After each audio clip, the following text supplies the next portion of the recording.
आखिर वही हुआ जिसका हमने कल ही बता दिया था। जी हाँ, बिल्कुल।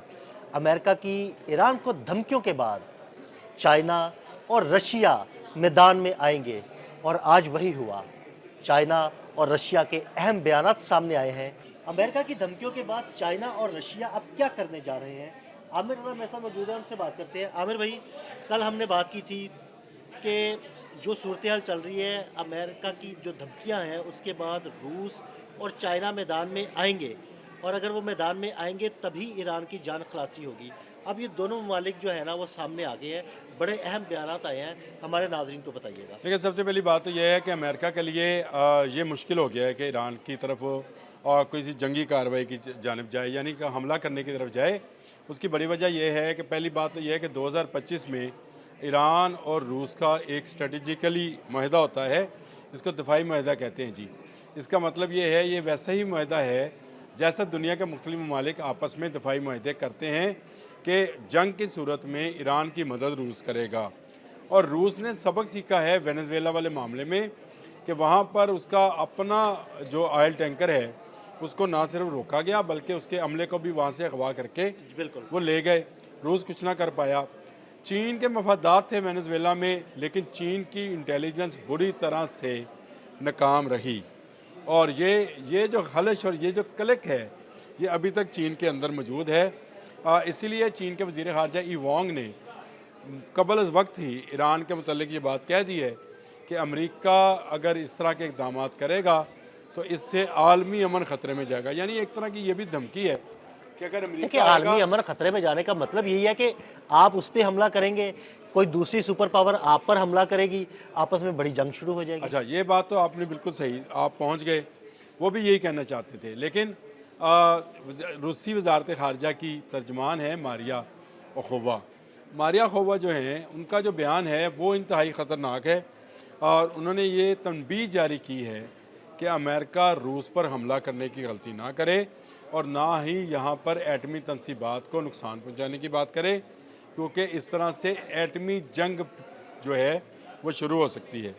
देखिए, मैं आपसे जब सुबह आपसे मुलाकात हुई थी तो हम डिस्कस कर रहे थे इस सारे मामले को, तो मैंने आपसे कहा था कि खलीज फ़ारस वो जगह है जहाँ से दुनिया की ट्रेड होकर गुजरती है और ईरान जो है वहीं पर बैठा है, एक किनारे पे कतर बैठा है।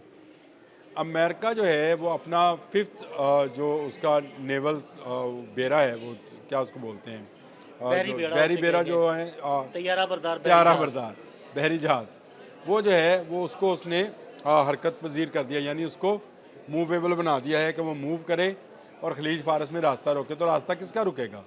चीन का और रूस का। टैरिफ लगाया गया तो नुकसान किसका हुआ? चीन का और रूस का। अब रूस ने यह कह दिया है कि भाई हम स्ट्रेटजिकली एक दफाई माहदे में ईरान के साथ शामिल हैं, अगर ईरान पर कोई हमला होता है तो हम जो हैं सामने आएंगे। ये ख़तरनाक सूरत हाल है और मेरा ख्याल है अमेरिका को रोकने का यही एक वाहद हल था जिसका मैंने कल भी जिक्र किया था आपके साथ जब मैं वीलॉग कर रहा था। तो हम इस नतीजे पर पहुँचे थे कि अगर ईरान ने बचना है तो रूस और चीन को सामने आना होगा, नहीं तो जिस तरह वेनेजुएला गया इनके हाथ से, दोनों के हाथ से, क्योंकि दोनों वहाँ से तेल की तजारत कर रहे हाँ थे। जी, बिल्कुल। इसी तरह ईरान भी चला जाएगा। तो चीन के पास तो अपना तेल नहीं है और खलीज फ़ारस पर कब्ज़ा होने की सूरत में मिडल ईस्ट से भी तेल उसको मिलने की कोई तवक्को नहीं है। अटलांटिक ओशन में अमेरिका वेनेजुएला पर कब्ज़ा करने के बाद तमाम समंदर पर काबज़ है, वहाँ से वो नकलो हरकत होने नहीं देगा। तो क्या चीन का तरक्की का वो इंजन जो तेल के सहारे चल रहा है तेज़ी के साथ रुक जाएगा और चीन क्या उसको रुकने देगा? चीन के मफादात में ये बात शामिल है कि उसकी तजारत चलती रहे, चाहे वो किसी भी रास्ते में से होकर गुजरे, वो सी पैक से गुजरे, वो खलीज फ़ारस से गुजरे या अटलांटिक ओशन से गुजरे, उसकी तजारती मंडियाँ जो हैं वो चलती फिरती रहें। बिल्कुल।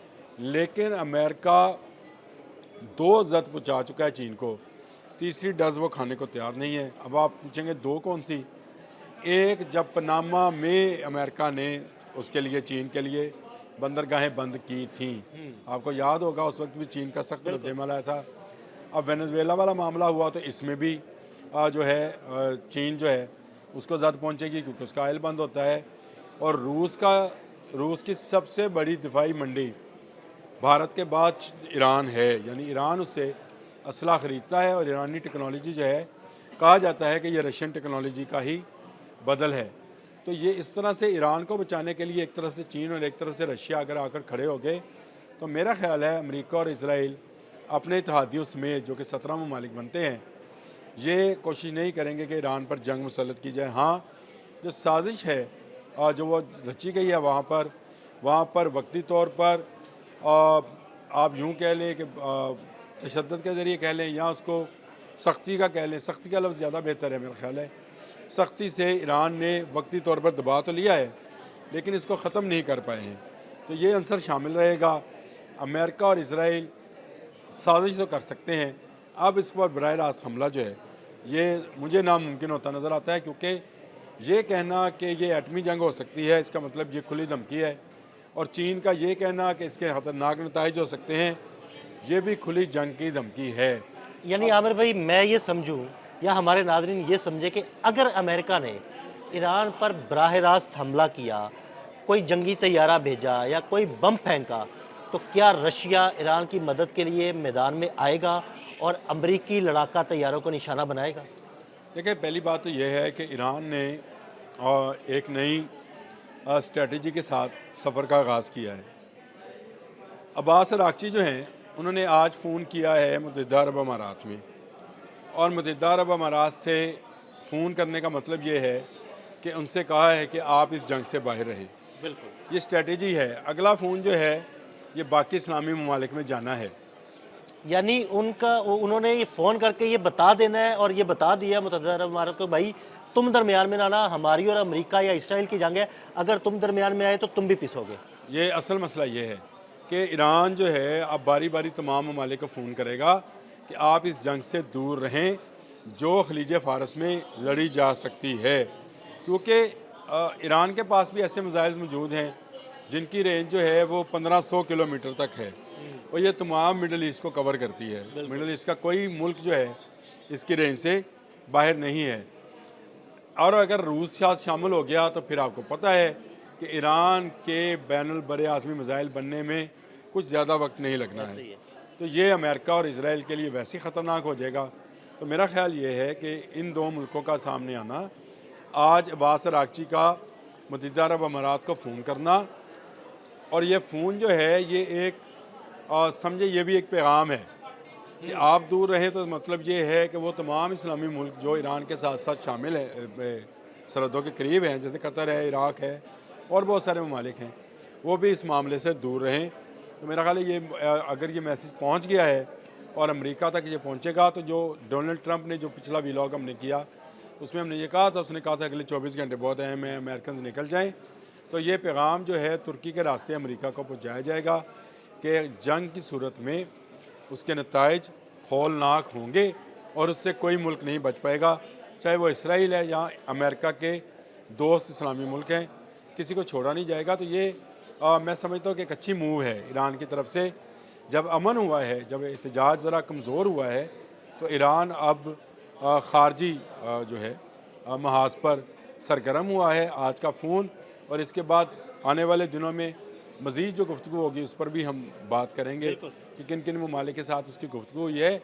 लेकिन ये अहम मूव है कि मुत्तहिदा अरब अमारात को बता दिया गया है कि आपने जंग से दूर रहना है। ये अमेरिका के लिए एक नई वार्निंग है। बहुत शुक्रिया आमिर रज़ा जी। बिल्कुल, आमिर रज़ा ने बड़ी तफसील के साथ इस सारे मामले पर रोशनी डाली और ये भी बताया कि चाइना और रशिया किस तरह ईरान की मदद करेंगे। अदील अहमद और आमिर रज़ा को इजाज़त दीजिएगा। अल्लाह हाफ़िज़।